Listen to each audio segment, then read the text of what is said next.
Newcastle United want to smash their transfer record and sign Lucas Paqueta from West Ham United. Now, as I understand it, the record was Alexander Isak, 65 to 70 million, something like that. So they'd be looking to go in advance of that. What does that look like for West Ham? Well, I guess it looks like a £75 million bid. I don't know. I've just read a few of the stories. They didn't really specify the figure apart from what I said, which is they would look to beat their transfer record.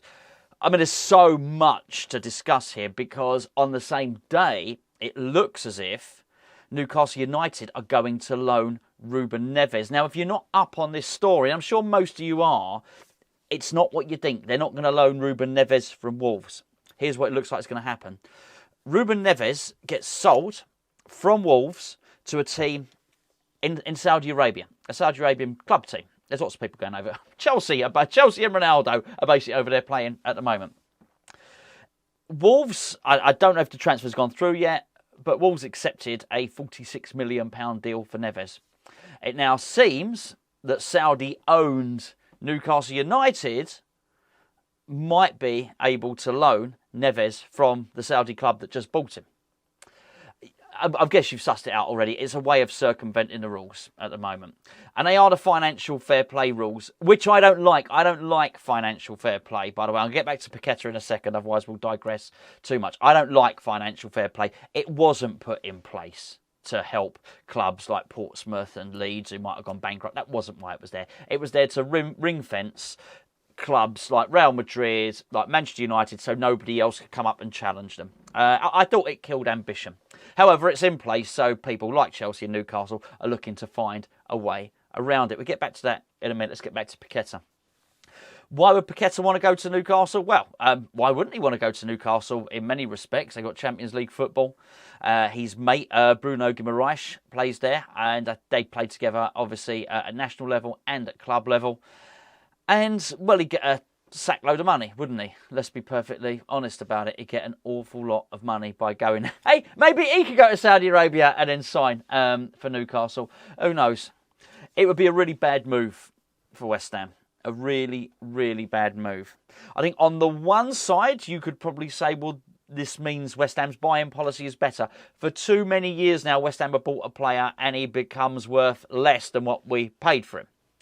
It seems we've bucked the trend on a few players so far. Jared Bowen would be a case in point with one, and certainly Paqueta would be another one. But I would certainly resist any temptation to cash in on Paqueta, because there was one comforting thing towards the end of last season as a West Ham fan. You knew Declan Rice was going to be leaving, but towards the end of the season, it looked like we had another world-class player in Lucas Paqueta, which was going to soften the blow. It wasn't like we were going to lose our only good player. I think West Ham can lose Declan Rice and still not be seen as a selling club. By and large, we have done a really good job of not selling our best players over the past few years. I think if West Ham sold Declan Rice and Lucas Paqueta, then I think it would really demonstrate precisely where our ambitions lie. And let's make no mistake about it, we've just won a European trophy and we're about to contest a European football for the third season in a row. I don't know Lucas Paqueta, but I'm quite sure without any external interest, he would have been happy to play at least another season at West Ham and play in the Europa League, the Europos Cupos, as we like to call it in these parts. I can understand why Newcastle would want him. Newcastle have done tremendously well. I really, really like Eddie Howe. And I think what he's done there is amazing. I think he's done an incredible job. But they're going to play in Europe this coming season. And as you know, as West Ham fans, that presents its own issues in terms of squad depth and rotation and that sort of thing. So he's going to want to add, 3 or 4 more quality players to that squad. And if they've used Paqueta as one of them, I've no doubt that Paqueta will be a really good player for Newcastle. But we don't need this. We don't need this at this time or any time, quite frankly, because we need to improve and we need to sign players. We need to make us better. So the composition of the midfield, as I've said on numerous occasions this season, I thought we needed to buy 2 midfielders. And that's presuming we play 3 in midfield, with Paqueta being being the tip of that diamond, if you like. It's not a diamond, triangle, whatever. The last thing we need to do is reconstruct the whole midfield. So it's a no from me, but I totally understand why Newcastle would want him. Let's get back to this Neves thing, because to be fair, it's not just Newcastle, it's Chelsea as well. If you don't know what's going on, then Chelsea, Todd Boehly, who owns Chelsea, seems to have some sort of influence in Saudi Arabia, and it appears that he's getting Saudi clubs to pay over the odds for over-the-hill players from Chelsea, which is going to allow them to, I guess, again, find a loophole in the financial fair play rule. So basically they're at it. It looks like Newcastle will be at it as well. I don't overly blame them. And I've got to say, my dislike for UEFA is far greater than what Newcastle or what Chelsea are doing. If anything, I'm probably a little bit jealous. I wish we had had that about us. But this is one of the reasons I would like to see financial fair play scrapped. Because there's a reason that the Qataris at the moment are trying to buy Manchester United and not anyone else. For the Qataris, like the Saudis, money isn't really an object. There's no problem there at all. What they can't do, because of financial fair play, they can't buy a club like West Ham and take them up and spend $500 million. Right? But the sort of stuff that Roman Abramovich did, sort of what Manchester City did, they can't do that because of financial fair play. So they feel that they have to, the Qataris, go and buy a big club. That financial fair play that wasn't there, I think if it wasn't in place, it would probably increase West Ham's chances of getting a really, really rich owner. Not sure exactly what type of owner I would like, because I do think sometimes, you've got to not be careful what you wish for. I do think we can do better than we're doing at the moment, but I do find myself sort of saying, hold on, I don't want Saudi ownership, but we can't get it now anyway. I don't want American ownership, and I before I said I don't want Chinese ownership. I sort of say I don't want quite a lot, but I think you can't have it always unless Jim Ratcliffe comes in and wants to be absolutely benevolent. Maybe I'm being a little bit too fussy on that one. But the Saudi money is really interesting, and what I do think is going to happen is I think the Premier League are going to legislate against this. Now, cast your mind back to third-party ownership in West Ham. They tried to stitch West Ham up with Carlos Tevez and Mascherano over third-party ownership, but they hadn't put the rules in place yet. In the end, what they did was they managed to do us on registration. We didn't register them properly.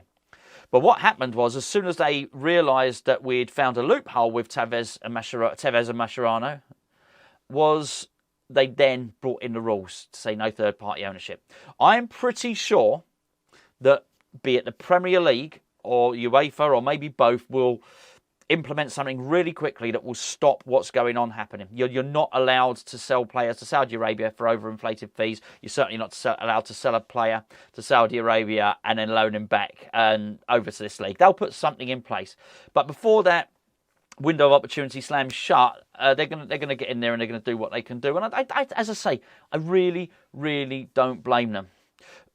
But I do think sport, and particularly football's got to be a little bit careful.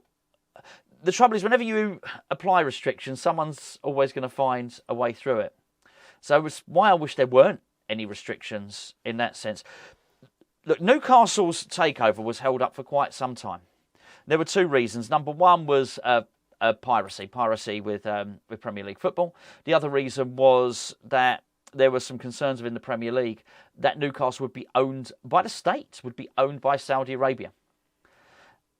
They had to go above and beyond to prove that Newcastle wouldn't be owned by the Saudi royal family. Actually, it would be owned by the Saudi Investment Fund, and that was going to be a completely separate entity.